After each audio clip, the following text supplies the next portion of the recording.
Ал балалар, көңіл күйлеріңіз қалай? Сабаққа дайындықтарыңыз ше? Олай болса балалар, сабаққа назар аударамыз. Өткен тақырыптарды еске түсіру үшін сұрақтарға жауап берейік. Балалар, мұқият тыңдаймыз және қол көтереміз сұраққа жауап бергендер. Дыбыстар нешеге бөлінеді? Қол көтерейік. Амина. Қандай? Жарайсың. Дауысты дыбыстар нешеге бөлінеді? Қол көтереміз. Дауысты дыбыстар нешеге бөлінеді? Я. Айта ғой, Досымхан. Және жіңішке және көмектесеміз. Жуан және жіңішке болып екіге бөлінеді. Жарайсыздар. Балалар, дыбыс әріптен қалай ерекшеленеді? Айтамыз, естейміз. Жарайсың. Ал әріпті? Көреміз. Жақсы. Әріпті көреміз және жазамыз. Дұрыс айтасыздар. Балалар, жуан дауысты дыбыстарды атайық. Және жақсы. Бірге айтайықшы. Жуан дауысты дыбыстарды айтайықшы. Жақсы. Қанша екен? Төртеу. Жіңішке дауысты дыбыстарды атайық.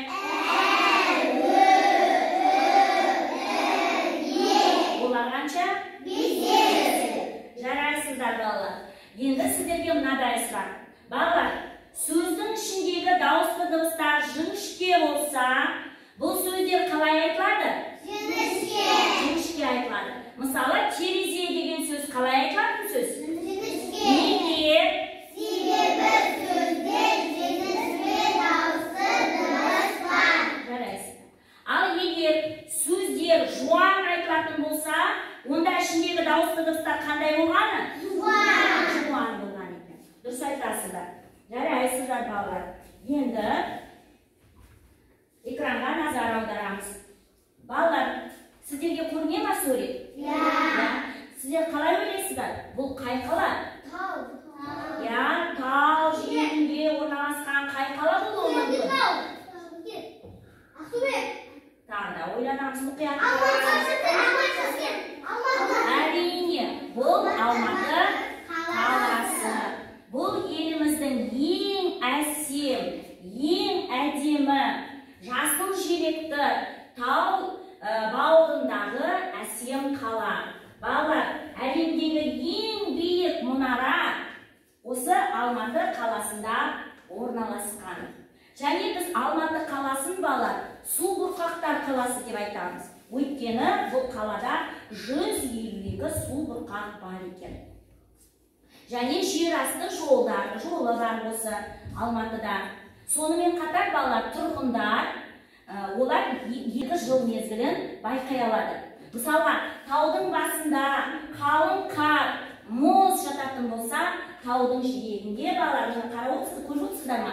Таудың жиегінде жайқалған жазды көруге болады. Сонда бұл өте әсем, осындай әсем қала екен балалар. Енді біз қандай қала туралы айтып отырық? Алматы туралы айтып отырық.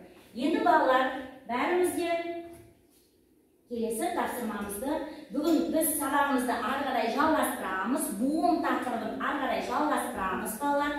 Қалай ойлайсыздар? Сөздер, буын, балалар, сөздер буынға бөлінуі неге байланысты? Сөздердің буынға бөлінуі неге байланысты? Ішіндегі дауысты дыбыстарға байланысты. Сөзде қанша? Қанша дауысты дыбыс болса, сонша буын болады. Сонша буын болады. Енді балалар, біздер мына мәтінге назар аударыңыздар. Мұқият тыңдаңыздар. Бұл мәтінді тыңдап, тек қана тыңдап қоймаймыз. Бұл жерде балалар бөліктері ауысып кеткен орындары. Біздер қазір орын-орнымен қоюымыз керек. Ол үшін біз қаланың іші сырты толған жеміс ағаштары. Дүние жүзіндегі ең дәмді алма апорт. Ол тек Алматыда өседі. Алматы еліміздегі ерекше көрікті қала. Балалар, бұл мәтін не туралы? Алматы қаласы туралы. Егер мәтін Алматы қаласы туралы болса, басталуы керек? Алматы. Оқиық, сол бөлікті оқиықшы. Бұл мәтін 2 бөлімнен тұрады, я? Бірінші бөлімі. Қаланың іші сырты толған жеміс ағаштары. Дүние жүзіндегі ең дәмді алма аплот. Ол тек Алматыда өседі. Бұл бір бөлім, тек қана бір бөлім. Енді екінші бөлімді қараңыздар. Алматы еліміздегі ерекше көрікті қала. Балалар, бұл мәтін қай қала туралы айтылған? Алматы қаласы туралы айтылған. Егер біз Алматы туралы айтып жатса, сонда біздер оқуымызды қай бөлімнен бастаймыз? Бірінші бөлімнен бастаймыз ба? Әлде екінші бөлімнен бастаймыз ба? Қалай білесіздер? Балалар, қай қала туралы айтып жатыр жаңа? Алматы туралы айтып жатсақ, біздер ең басында сол Алматы туралы айтуымыз керек қой, сонда қай бөлімді оқимыз? Я, оқышы. Амина, оқыш. Алматы еліміздегі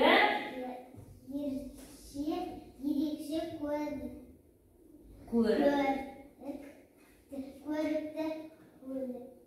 көрікті қала. Айзере оқимыз. Енді балалар, енді біздер мәтіннің екінші бөлімін оқимыз. Я, Алина, бастайық. Екінші бөлім, міне, мына сөйлемнен басталады. Оқиық. Қатты оқады. Сырты толған жеміс ағаштары. Жақсы. Дұрыс. Келесі, үшінші сөйлемді оқимыз. Я, кім оқып береді? Дания оқы. Дүние жүзіндегі ең дәмді алма аплот. Дұрыс. Енді соңғы сөйлемді оқимыз. Рахмеба оқы. Ол тек Алматыда өседі. Жақсы. Дәптерімізді. Енді балалар, бәріміз оқып болды. Қазір сіздерді мен жеке бағалап отырамын, жақсы қатысқан балаларды. Қай дыбыстың жазылуын көріп отырмыз? Ө дыбысы. Балалар, ө дыбысы қандай дыбыс? Дыбысы қандай дыбыс? Дауысты жіңішке дыбыс. Балалар, сөздің ішінде дыбысы кездесетін сөздерді айтайықшы. Қандай сөздер? Өрмекші. Өрнек. Одан басталады. Мысалға жаңа оқыдық. Көрікті. Өлең. Балалар, көрікті деген сөзде бар, я? Балалар, енді сонда өседі. Өлең. Көрді дейді, дұрыс айтасыңдар. Балалар, сонда ө дыбысы сөздің қай жерінде кездеседі? Ал енді балалар, ө дыбысының жазылуын, ө әрпінің жазылуын біздер әліппе сабағында үйренген болатынбыз. Енді біздерде дәптерімізге әдемі көркем етіп жазамыз. Алдымен ө дыбысының бас әрпін жазамыз. Және ө дыбысының кіші әрпін жазамыз. Балалар, жол аралық сызықты, кіші сызықтарды, кіші жолдарды барлығын мұқият сақтап жазамыз. Қане бастаймыз ө дыбысының жазылуын. Жазуымыз көркем болу керек.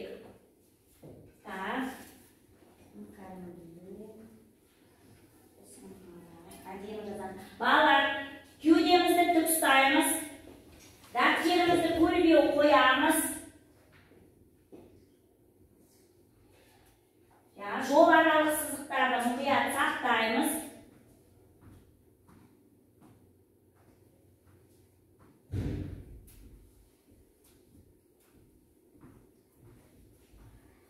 Сабақтың соңында жұлдыздарды санап, кім қанша жауап бергенін айтатын боламыз, санайтын боламыз. Сондықтан түгел жауап беруге тырысайық. Болған болсақ, балалар болсақ, қаламымызды қоямыз, кеудемізді тік ұстап, қолымызды жинап отырайық. Балалар, бәріміз бірге оқимыз, я? Бірге оқып көрейік. Бәріміз қосыламыз. 1, 2, 3, қосылайық.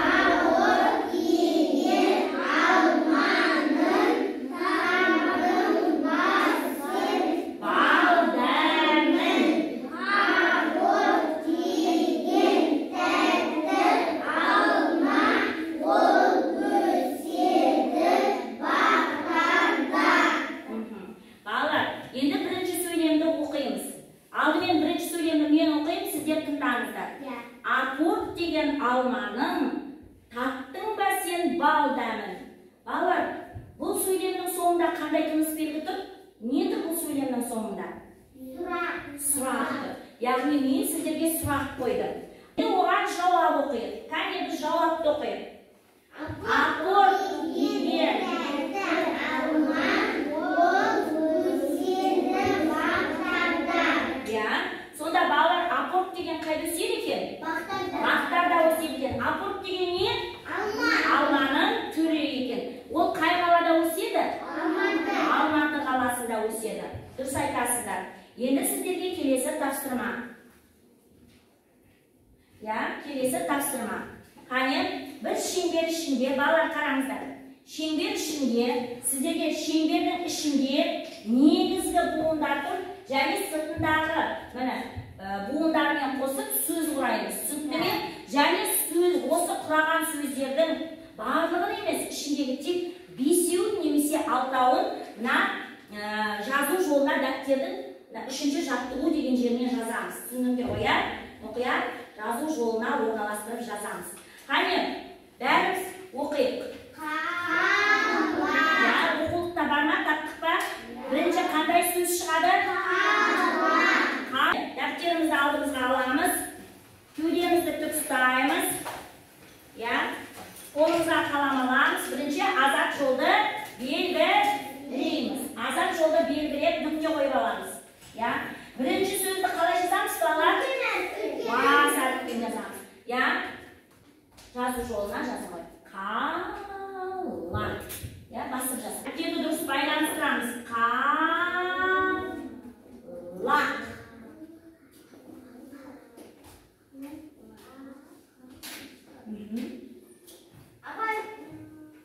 Жарайсың. Келесі Олжас. Қандай сөз шығады Олжас? Қалам. Жаза ғой. Өтір ғой. Дәптерімізге әдемет жазайық. Балалар, дәптерге қатесі жазамыз. Балық. Мұқият жаза ғой. Әдемі жазамыз, балалар. Бата.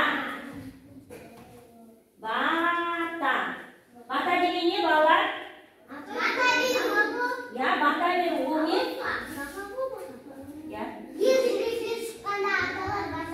Дұрыс, ол жақсы тілек, солайдан жолға шыққанда айтылады. Жақсы, балалар, бір жақсы бастама бастағанда, жаңағыда шерпектеп оқығанда бата айтылады екен. Жарайсыздар, бата, бітір қоямыз. Балалар, қазір біздер топпен тапсырма орындаймыз. Қане топ болып орналаса қойыңдар. Қане топ құрай қойыңыздар, балалар. Топ құраймыз. Топ құрай. Тездетейік. Топ құраймыз. Жұмбақ шаршы деген ойын бар. Қараңыздаршы. Бірінші, екінші, үшінші, төртінші топ. Бірінші топ, қол көтерейік. Мұқият қарайық. Балалар, сіздерге мынадай тапсырма. Топтар қазір белгілі бір түсті таңдап алады. Сіздер қандай түсті таңдайсыздар? Көк түсті таңдайсыздар. Сіздер ақ түсті таңдайсыздар. Жасыл түсті. Сары түсті. Басқа түстер таңдамайсыздар ғой, ал қане сіздердің тапсырмаларыңыз мынадай болмақ. 1, 2, 3 қараймыз. Қалғанды сөздің буынға бөлінген. Сіздерге не тапсырма? Қалай сөздің буынға бөлінген? Сіздердің топтарына. Жасыл. Сөйлем ойлаңдар. Сіздерге апорт деген сөзді ме? Апорт деген сөзге.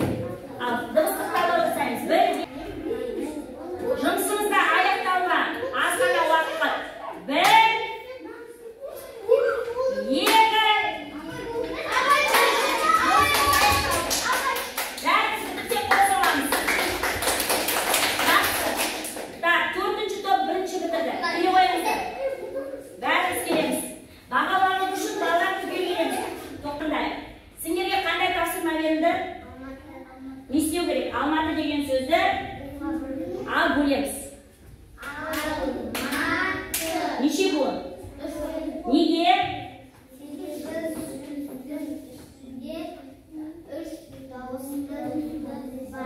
Бірге айтайықшы енді. Неге Алматы сөзі 3 буынға бөлінеді? Қандай дауысты дауыстар бар? Мына қарап тұрыңдаршы, Алматы деген сөзде қандай дауысты дауыстар бар? Тыңдайық. Дауысты дауыстарды айтыңдаршы. Және дұрыс. Бұлар деген қандай дауыстар?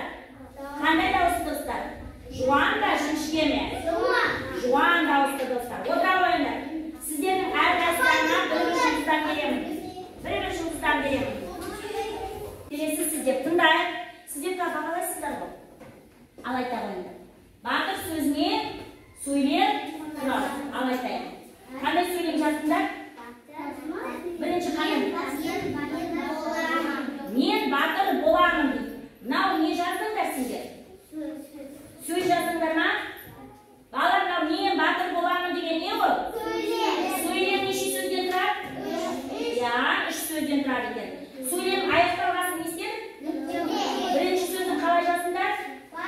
Бас әріппен жаздыңдар. Жарайсыздар. Не деймін? Жақсы, жарайсыздар. Отыра қойыңдар. Ой, аламын. Келесі, сіздің топты тыңдайық, келе қойыңыздар. Қалған оқушылар, біз не істейміз? Тыңдап, бағалайық. Егер тыңдамасақ, бағалай аламыз ба? Жоқ, бағалай алмаймыз. Ал айта қойыңыз. Неше буын? Бағалайық. Бағалайық. Не дейміз? Жақсы, жарайсыздар дейді сіздерге. Енді соңғы келе қойыңыздар.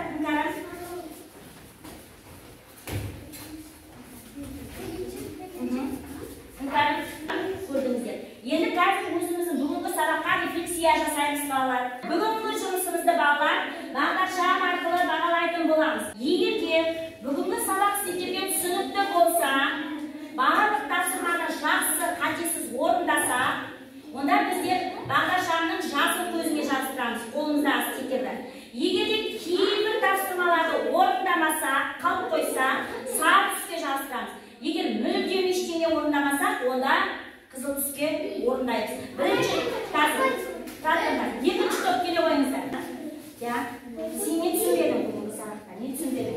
Асылхан неге сарыға жабыстырдың? Не түсінбедің? Не түсінбей қалдың? Тапсырмаларды орындадың ба? Енді не ұнамай қалды? Не істедің? Оқыдың ба бүгін? Оқыдың. Тапсырманы орындадың ба? Қатесіз орындадың. Енді неге мына жерге жаздырдың? Кішкене қателік кетіп қалып дейді. Жарайсыздар. Отыра қойыңыздар. Сіздерге бәрі түсінікті болды ма балалар? Сіздерге түсінікті. Мына топта бәріне түсінікті ма? Жақсы. Осымен балалар, бүгінгі сабағымыз аяқталды. Сіздердің әр жауаптарыңа, әр жасаған орындаған тапсырмаларыңа мен ризамын. Өте жақсы қабылдадыңыздар. Енді балалар, қолдарыңыздағы жұлдыздарды бәріміз көтерейік.